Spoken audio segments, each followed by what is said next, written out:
Itapon mo nga lang yan sa araw-araw na pagkukok, magmula noon hanggang ngayon, i-compute mo lahat ang nagastos mo. Tama ba? It's about time you invest on your health. Bakit? Kasi your health, again, isasaksak ko lang sa kukotin nyo, is your greatest wealth. You invest on your health while you still have time. Huwag mong tignan ang per year as a liability, gastos, expense. No!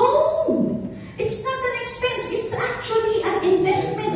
The best investment, the best repayment that you can give your body. Bakit?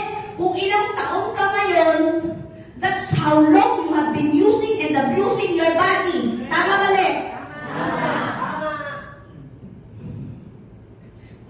Impact naman paminsan-minsan. Ang dami mo nang kinita dyan. Pinagkakitaan mo na yung katawan lupa mo yan. Bawi! Tama ba?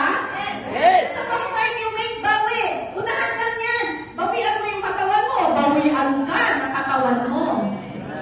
Mamili ka. It's just a matter of time. Hindi mo alam kailan. Mas magastos magkasakit. What we have here is wellness right now. If ayaw mo ng wellness, mas mahal ang illness. Pag ayaw mo ng illness, simple lang ang tanong namin sa'yo. Ano gusto mo? Kahon o garapon? Yun na lang naman talaga. Tama ba? Yes! Ano gusto nyo? Kahon o garapon? Portier! Oh, take portier. Oh, ready na. Number 5. If you really want to be happy, love endlessly. Sa akin, November, araw ng patay bakit ba? Kailangan naglalang tayo. Bakit?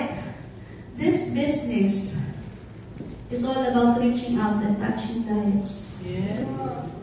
Wala kang desire to reach out. Wala kang desire to help others. If you don't have that love, yung genuine love, para para i-share ito sa iba.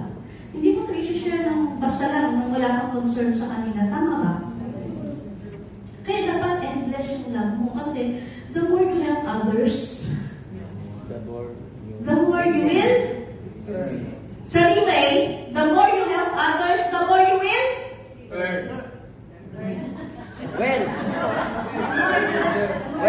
Nahihiya sila aminin, the more you help others, the more RWs. Alam mo yun? Ang galing, di ba? Tapos hindi ka mabuod. Ang konting disadvantage lang. Para sa mga bisita natin, may disadvantage.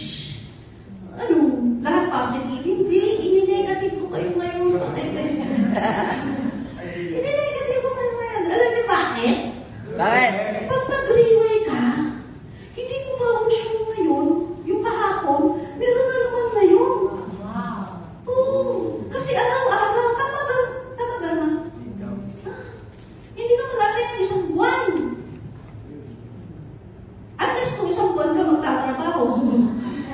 Kung isang beses isang buwan. Pero naman, pag trinabaho mo ngayon, kita ka agad. Mamaya, cut off, and we are earning. And we are earning in Singapore dollars. Wow! Pwede na? Pag may Singapore dollars ka, happy. Kung madami, happy. Paano kung hindi mo paubos ngayon? Meron na din bukas? Yes! Happy. Tapos healthy ka. Upo ka nga lang ng konti. Diba? Tapos super-dear ka. Tapos pretty ka. Medyo nga lang yung mata konti. Siyempre na perfect. But is that something that can make you happy? Yes. Pero huwag mo lang iasa lahat sa Ripay. Huwag mo lang iasa lahat sa portier. Diba? At ang opportunity ng Ripay is not, it's not something na basta bibigay sa'yo yung silver platter. No, you have to work for it. Anong bukit ng portier ka? Kakainin mo lahat ng bawal sa'yo?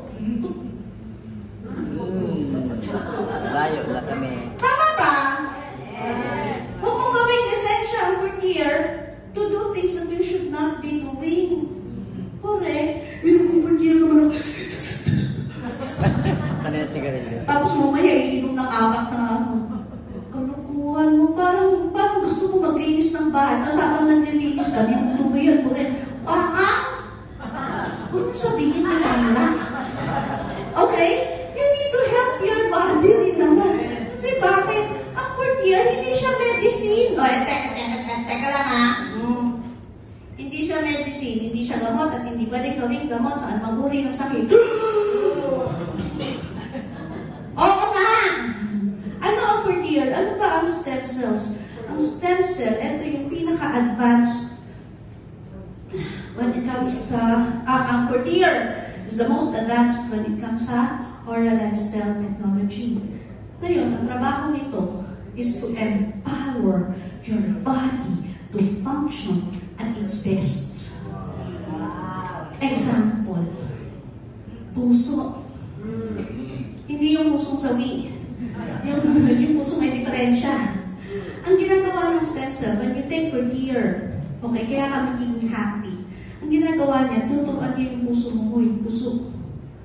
You function at your best, umayos ka. I-empower niya to yung body mo, yung heart mo, to function at its best. Kung pupugak-pugak yan, i-regenerate yan. So that it can function at its best. O, utak mo.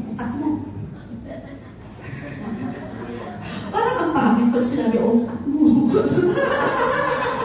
Ang pangit yata ang utak mo, yung brain. Yung kukote mo. You take Portier, sabi nila, yung brain cells hindi nagre-regenerate. Oo naman. Totoo naman yun. Pero, ang Portier ay meron siyang technology na pinaliit siya na kaya niyang pasukin even yung pinakamaliliit na hibla ng ugat sa katawan natin. Where can we find that? Sa eyes? Sa ears? Sa brain. Imagine mo, if your brain can function at its best. Maganda ito? Yes! Uy! Maaalala mo ang nakaraan. Teka. Warning ha. Bawal ipainom ang Portier sa taong may atraso pa.